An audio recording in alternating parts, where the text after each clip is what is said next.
Aloha and thanks for tuning in this afternoon to Hawaii News. This is Alex Laguarta reporting on breaking news. Yesterday, April 22nd, 1992, a Beach Model E-18S took off from Hilo, Hawaii with a group of 8 tourists on Flight 22 for the last leg of a sightseeing tour of the Hawaii Islands chain.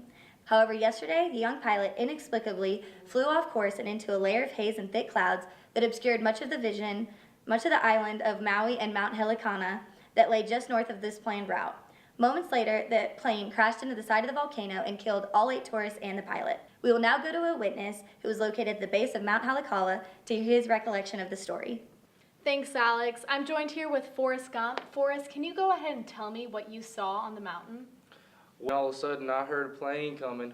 I could hear the engine for probably about 10, 15 seconds, and it was coming closer to me. So it's probably going in the southern direction, which was weird because they never do that. So I figured it was probably off course or something, but I didn't think nothing of it until I didn't hear it no more. So I didn't know what was going on. And then I looked over and saw a big smoke cloud and thought, oh my goodness, those poor people must have crashed. Thanks for sharing. Back to you, Alex. We will now go to Caroline Cobb, who is with 2 experts from the National Transportation Safety Board to further dissect and understand this tragic story. Well, I'm here with Dr. Alex's twin and Dr. Domenic to further dissect the Volcano Special accident. The 2 have been on site analyzing the crash scene to write a detailed safety report and identify probable causes. What do you believe happened in the accident? It's most likely that he didn't realize the cloud layer in front of him was caused by Mount Helicala. Typically, pilots are knowledgeable of these kind of weather patterns in the Hawaiian Islands, but due to the pilot's inexperience, we've classified his inability to evaluate the upsloping cloud layer as a knowledge-based decision error. Most importantly, the accident might not have occurred at all if the captain hadn't deviated from his intended course of 287 degrees. He had reported to the Honolulu Flight Service Station that he would be flying over Kalawai, which is considered south of the 310-degree course he actually flew. The captain did not use his navigation charts to confirm the correct heading and radial output from Upolu Point. By not using all available information at his disposal, the captain did not practice good crew resource management. However, this still doesn't explain how the aircraft ended up on the 310 route versus the intended 287-degree route. Curiously, the bearing the aircraft actually flew is identical to a route the captain had flown 4 times in the 5 days prior to the accident.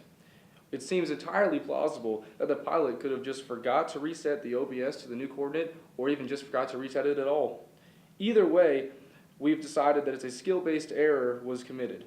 Furthermore, his navigation error went undetected because he failed to adequately cross-check the progress of his using navigational aids available to him. Lastly, the fact that SAT didn't conduct a pre-employment background check of the captain's employment and aeronautical experience is considered a failure of human resource management. Well, thank you both very much for your insight. We now are going to send it over to 2 University of Arkansas students to further explain how the accident could have been prevented.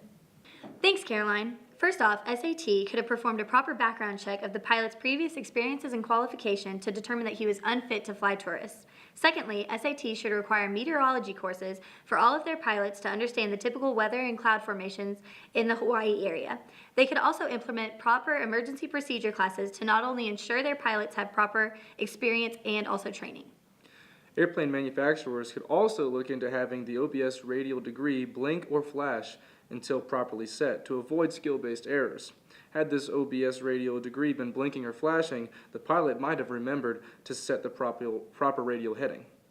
The Beach Model E-18 cockpit also consists of many dials and readings that are compacted at the center console. So looking at grouping the more crucial and necessary dials together could ensure that the pilot doesn't forget to set one properly or hit any wrong buttons. Lastly, the SAT could require a navigational co-pilot to accompany every pilot on a flight to ensure that no skill-based or decision-based errors happen due to lack of undetected navigational error. In terms of today's technological advancement, the pilot could have been wearing a helmet to function as a head-up display. This display could have illustrated a radar screen, which would allow the pilot to identify land masses even through the heavy cloud cover.